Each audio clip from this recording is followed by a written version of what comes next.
Welcome to West 57. I'm John Ferrugia. Walking into some Los Angeles neighborhoods these days is like walking into a police state. So far this week, at least 4 people have died in gang-related violence. Nearly 100 times that many have died in the past year. And more than half the victims were innocent bystanders. Gangs have existed in Los Angeles for generations and have traditionally fought and died to exert their control over city neighborhoods. But today, their bloody war is for control of a multi-million-dollar market, the cocaine market. 1/3 of this country's illicit cocaine flows through Southern California. Selling it has enabled the gangs to become richer, better armed, and better organized. Thanks to cocaine, LA's so-called homeboys have become entrepreneurs extraordinaire. And despite an all-out effort to stop them, business is booming.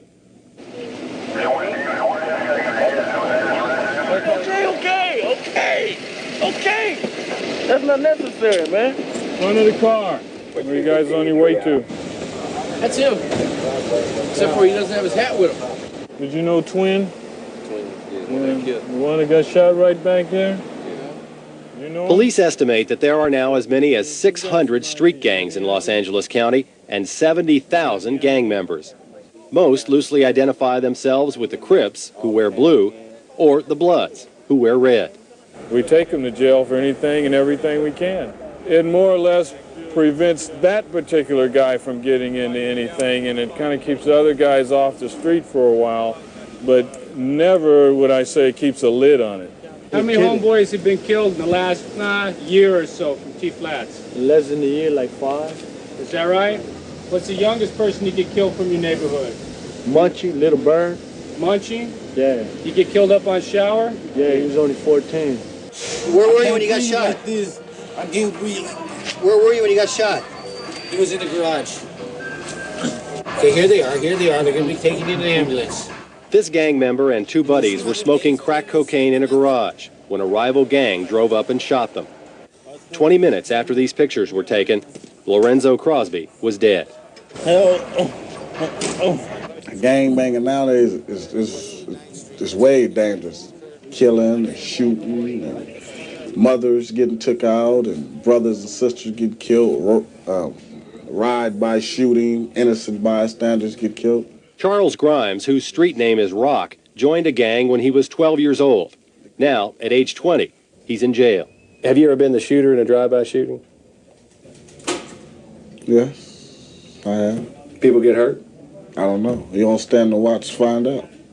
Just keep going, you know. But don't.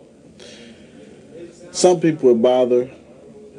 Some people it don't. I've been about 4 or 5 times. Why would you be involved in a drive-by shooting? What would cause you to want to drive by and fire at somebody? Well, say for instance, one of my homeboys get killed, one of them gets shot up. Just retaliation. Is it easy to pull the trigger on somebody? Yeah, it's easy to just shoot and ride by. You know what I'm saying? Because I mean, it's not really nothing to think about. You get all loaded and high. You just, I don't think I would ever do it in my right mind. I have to get real, I have to drink some beer and smoke some weed and stuff. I have to be intoxicated in order to go do something like that. Because if I'm in my right mind, I'd be called a party pooper or, you know what I'm saying? Every day, 365 days in a year, when I step out the door, you see what I'm saying? And every time a car come by, I'm looking. Every time, it never fails. Every car looked at millions and millions of cars. We might have looked at more cars than anybody in this world. Because afraid of a motherfucker riding up and shooting us.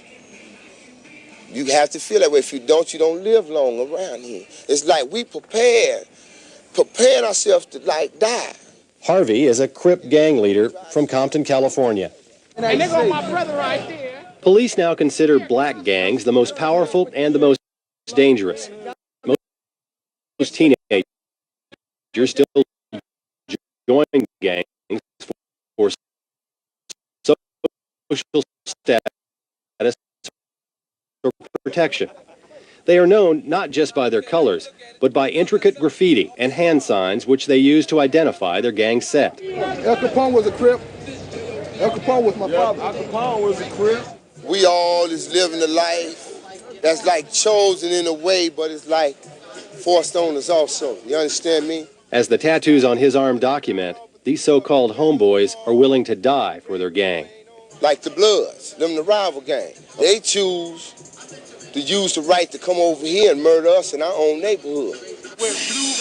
The killing today is not over who will control the neighborhood turf, but who will control the neighborhood cocaine. There are more casualties because the stakes are much higher. It's incredible the amount of money that's out there. A lot of these guys out there on the street that are selling, rock, cocaine, or crack, these guys are supporting their families. Some of these guys make more money than their parents make.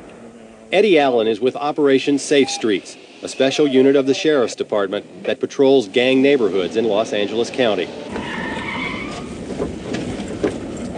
There they go. Hey, Ron, you watch the car. I'm going to go around the other side.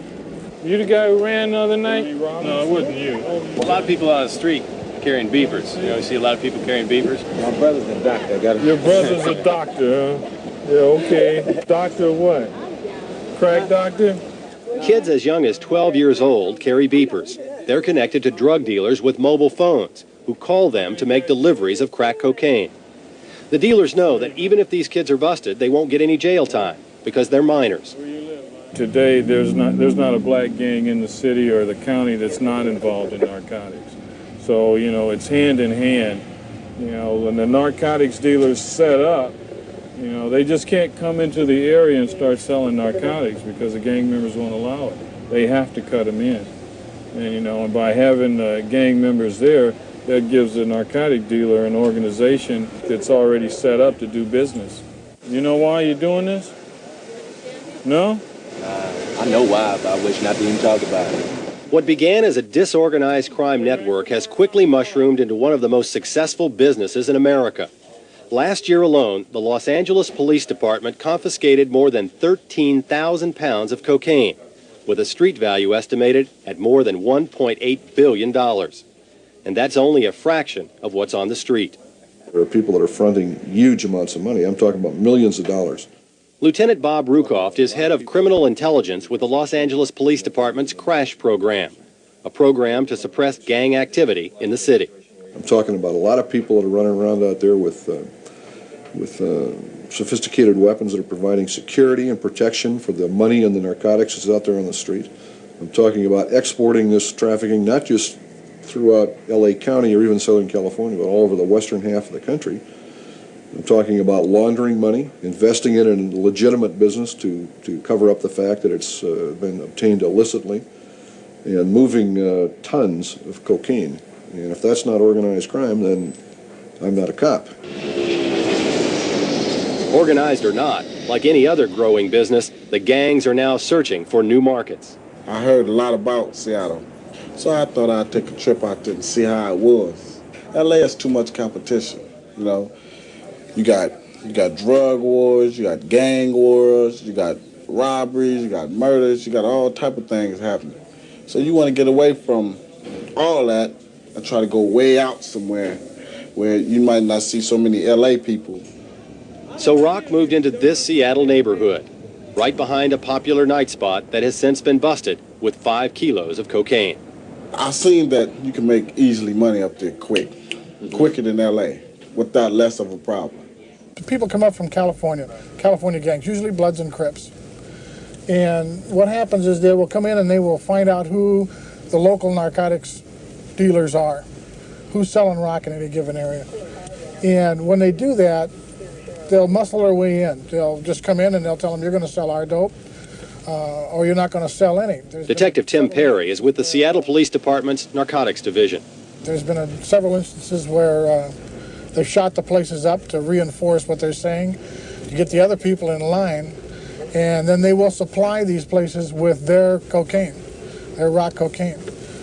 And then the graffiti started showing up on the schools, the bus stops, the buses, public buildings, fences, and so on. And that's when we started contacting LA to see what the problem was that they were having, and because we were now experiencing the same thing. In the past year, Seattle police have had contact with over 350 Los Angeles gang members. More than half of them have been arrested and charged with crimes ranging from peddling dope to drive-by shootings like this one to 7 gang-related murders. The name of the game was get your own business in the cocaine and the rock, crack, and have someone working for you. And that's what you were after in Seattle? Yeah, that's the goal. But my goal was not completed. Rock's business didn't get off the ground because he was implicated in the drug-related killing of one of his own homeboys. Next week, he goes on trial for second-degree murder. In the dope game, you can move up, you can get real high, but you're going to come down. And when you come down, just like jumping out of the airplane. How you go up in that airplane, and when you come down, it's going to come down hard. Then you're going to regret it, but then it's going to be too late. With the heat on in Seattle, some dealers like Rock who weren't in jail decided to move east to smaller but lucrative markets like Kansas City, a place where LA gangs were unheard of. Police! Search warrant! Get on the ground! Get on! This crack house, supplied by LA gang members, was shut down by a joint federal-state task force. But Kansas City police say the gangs are supplying an increasing number of over 100 houses now operating in the area. Let's get out of here. Ron Russell is a detective assigned to Kansas City's special gang unit. Normally in this city, we never had a problem with kilos of cocaine. Basically, we'd have a problem with, maybe a guy selling an ounce or something to that effect. But since we started doing this investigation and we run into these so-called LA boys, we noticed we're starting to find kilo after kilo, and we're starting to recover kilos of cocaine. Example. All my rights have been violated. They threatened to shoot me in the head. Police arrested this man in a taxi near the train station just last week. Take everything he's got. Everything. Everything? Currently believe that this individual we stopped is a wanted fugitive out of Los Angeles, who also may be carrying a large amount of controlled substance in the 2 bags. All right. That large amount of controlled substance turned out to be the biggest drug bust in Kansas City history.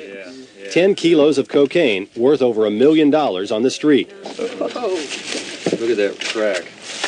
What's more, the man arrested carrying the coke was an LA gang member. It's beginning to be a real problem when you got, 19, 20-year-old guys walking around with, I'd say, $17,000, $18,000 on them. When you get those guys that young with that much money, they don't have any desire to work, and all they're going to do is sell dope, and they're going to continue to sell dope.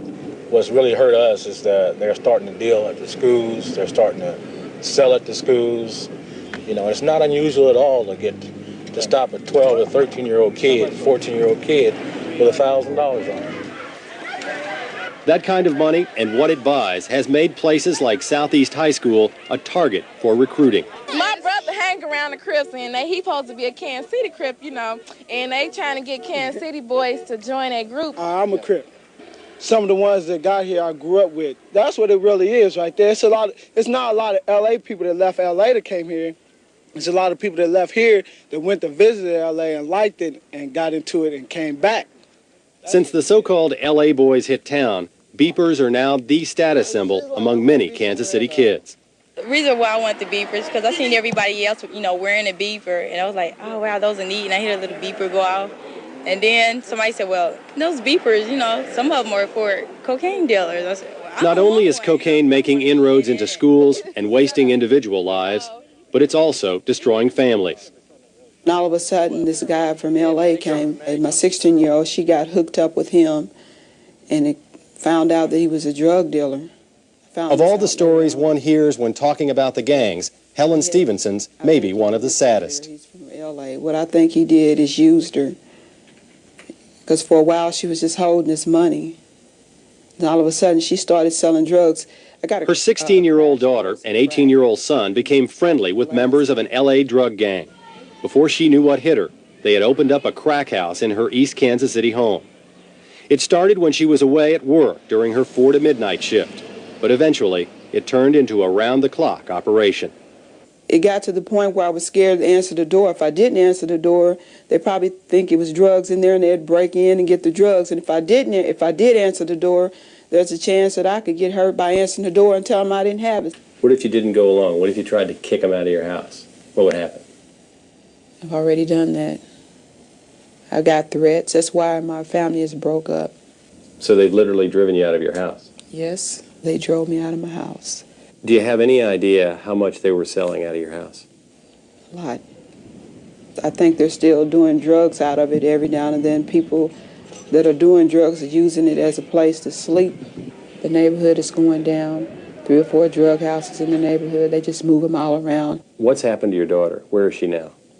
I turned my daughter into the juvenile court so that they can put her in a rehabilitation center. And the way it's going, she's going to be let out next week without any treatment. And what do you think might happen? I think she might get hooked back up with him again. What's going to happen to your son? I think along the line, my son, if he doesn't stop, that he's going to end up getting killed or kill somebody and end up in prison. One of my partners got killed last night, you know. They said it was drug-related, but I think it was this girl, man, you know. It was down on 30-something, you know, in front of his apartments, man, and somebody came by and just shot him up with a Uzi, man. They shot him with a Uzi? Yep. Hey, he ain't had nothing. Just gone. People get hurt because they might owe money for cocaine, or either they were dealing it and they didn't pay them all of it. You can be walking down the street by yourself and you'll get shot. You know, anything nowadays. They don't care. That's just the way life is. I lost my kids. I moved out of the house. Just about lost everything that I had behind it. We live on 12611 Bullis Road. Tonight in Los Angeles, like every other Saturday night, there are some 200 cops working the streets, patrolling the neighborhoods, trying somehow to keep the gangs under control.